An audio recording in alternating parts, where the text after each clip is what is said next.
भाजपचे दिवंगत नेते गोपीनाथ मुंडे यांच्या तिसऱ्या कन्या यशस्वी मुंडे या राजकीय मैदानात उतरल्या आहेत। बीडमधील परळी येथील वैद्यनाथ अर्बन कोऑपरेटिव्ह बँक निवडणुकीसाठी यशस्वी मुंडे यांनी संचालक पदासाठी आपला उमेदवारी अर्ज दाखल केला।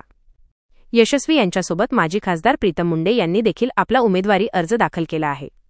या निवडणुकीकडे सर्वांचे लक्ष लागले असून यशस्वी यांच्या उमेदवारीमुळे मुंडे घराण्याचा प्रभाव आणखी वाढण्याची चर्चा आहे।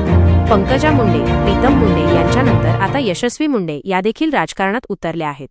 निवडणुकीच्या रिंगणात उतरलेल्या यशस्वींसह माजी खासदार डॉक्टर प्रीतम मुंडे आणि एकूण 71 उमेदवारांनी अर्ज दाखल केले आहेत। ही निवडणूक 17 जागांसाठी होत आहे। 10 ऑगस्टला मतदान आणि 12 ऑगस्टला मतमोजणी होणार आहे। उमेदवारी अर्जाची छाननी 14 जुलैला होईल, तर 15 ते 19 जुलै दरम्यान अर्ज मागे घेण्याची मुदत आहे।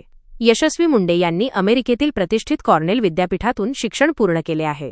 कॉर्नेल विद्यापीठात जगभरातील फक्त 11% विद्यार्थ्यांनाच प्रवेश मिळतो। यशस्वी यांना प्रॉमिसिंग आशियाई स्टुडंट म्हणून गौरवण्यात आले होते। त्यांचे शिक्षण इंग्रजी माध्यमातून झाले आहे। यापूर्वी त्या राजकारणापासून दूर राहिल्या होत्या, मात्र आता वैद्यनाथ बँकेच्या निवडणुकीच्या निमित्ताने त्या राजकीय मैदानात उतरल्या आहेत।